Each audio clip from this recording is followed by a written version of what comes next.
Yan, gusto ko mga kapan, Scooter Rider here is signing on at another PSL video na naman tayo. At ito yung ngayon is currently scheduled change oil ko at medyo napasobra nga. At ang current odometer niya is 24,569. And disclaimer, I'm not an expert, and reminder, do it at your own risk.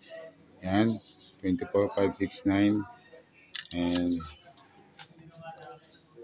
sa base sa manual, ang last sa manual is 24,000. Nakasobra tayo ng almost 569 kilometer.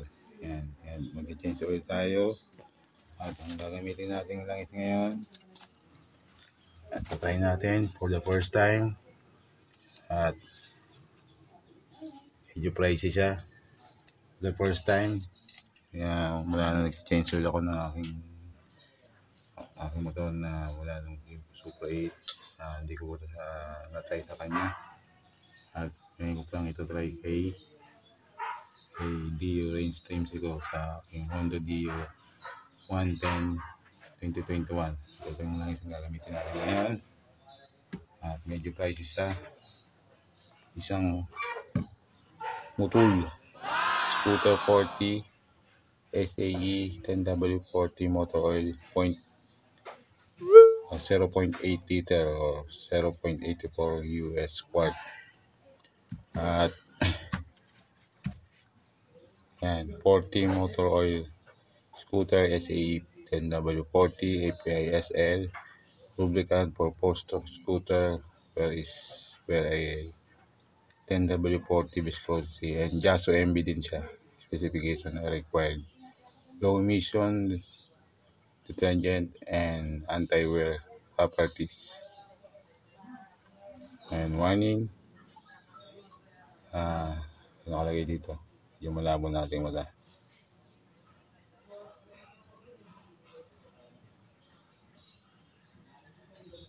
Yan, gamit daw ng protective eyewear para hindi aling matatikan sa mata. Yan lang, basahin nyo na lang.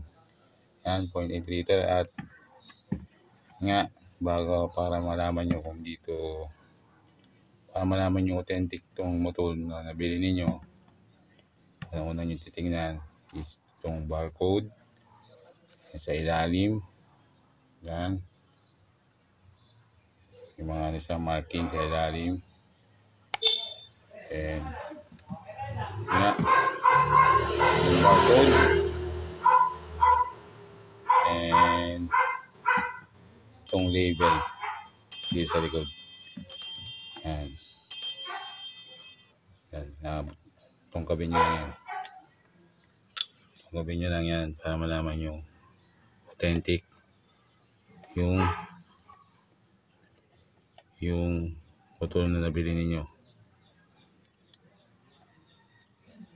Diyan pa lang malalaman nyo na siya authentic. Yan.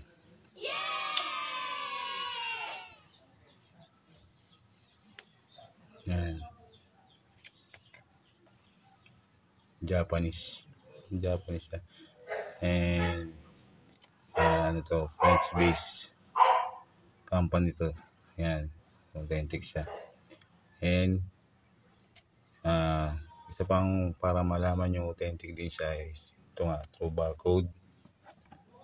Gamit kayo ng barcode scanner or download kayo ng ScanTrust na app. Yun yung malalaman, parang din siyang barcode scanner na pag in-scan nyo to, automatic sabihin nyo sa inyo na authentic yung motor na nabili nyo. Kasama na yung serial number niya. Yan. Check na natin. And balikan ko kayo kung ano ko pa pala yung panel. Yan. Para malaman ninyo original siya. Balikan ko kayo. Limutan ko yung panel. Kasi ito saktong 800 ml na. Yan, hindi na tayo gagamit ng panukat. Balikan ko kayo. Babalik at Doon sa Scantrust app na yun, via Google Play and via iOS. Pwede nyo i-download yun basta compatible sa cellphone nyo. Once na ma-scan nyo tong barcode na to, automatic, i-scan nyo yan, i-verify niya. Then maglalabas siya ng image, serial number ng langis na to, and sabihin niya sa iyo is genuine itong motor na nabili mo. And dito nga pala malalaman mo na sa label. And i-scan ko na lang din sa screen yung confirmation na authentic siya. Ngayon, buksan na natin. Kaso hindi ko kaya isang kamay lang. Try natin muna. Ano to? Ito yung makita ninyo. Ito ba?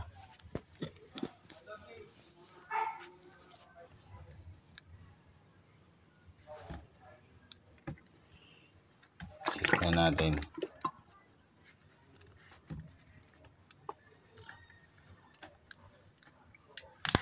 Yan. May seal naman siya. Kaya kanyang ano yan, style na ano. And kaya naman natin yun ang kuko. Kaya na-shake na natin yan.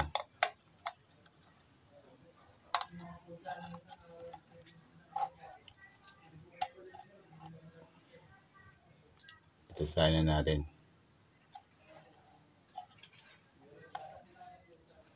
Gawin natin kung mabango siya. First time kong gagamit nitong motor. May amoy siya. Parang amoy bubble gum din siya.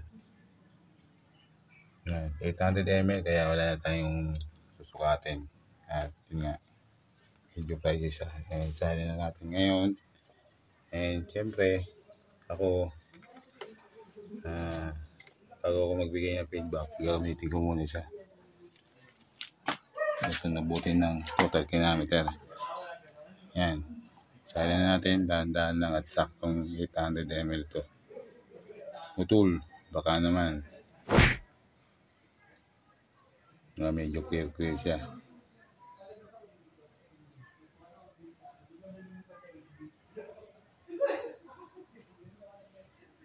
Pension na, hindi tayo nakagawa agad ng video. May mga nagawa na tayong video kaya wala pang time mag-edit.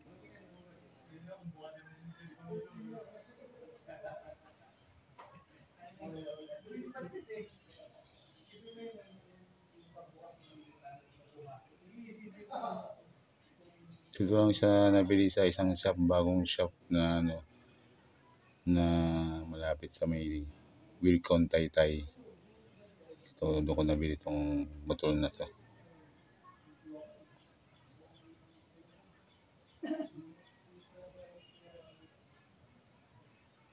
And once maubos to, end of vlog na tayo. And you can watch my other mga change oil videos sa aking playlist. Please watch and share na lang din. Konting tulong sa aking channel. And hanggat maaari, tapusin nyo. Pero hindi naman tayo ganun kagalingan sa paggawa ng video. Pero maraming salamat na rin sa mga sumusuporta at nanonood. Mga naka-subscribe or hindi man or nakadalaw or naligaw.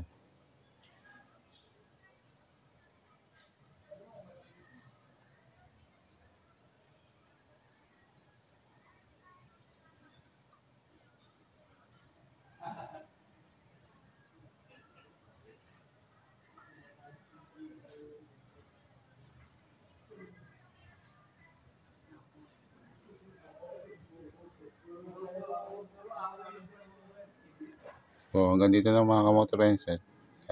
Simutin ko to. At medyo pricey. At stay home, stay healthy, stay clean, and pray always na maging okay tayong lahat. Aking career as YouTuber and GNT Rider Courier, Sprinter Rider Courier, Pilipinas. Tuloy-tuloy pag-unod ng kapayapaan. Ganun din tayo kapayapaan sa buong Pilipinas. Ang pag-unod ng bawat bansa sa buong mundo. Ganun din po ang kapayapaan sa buong mundo. At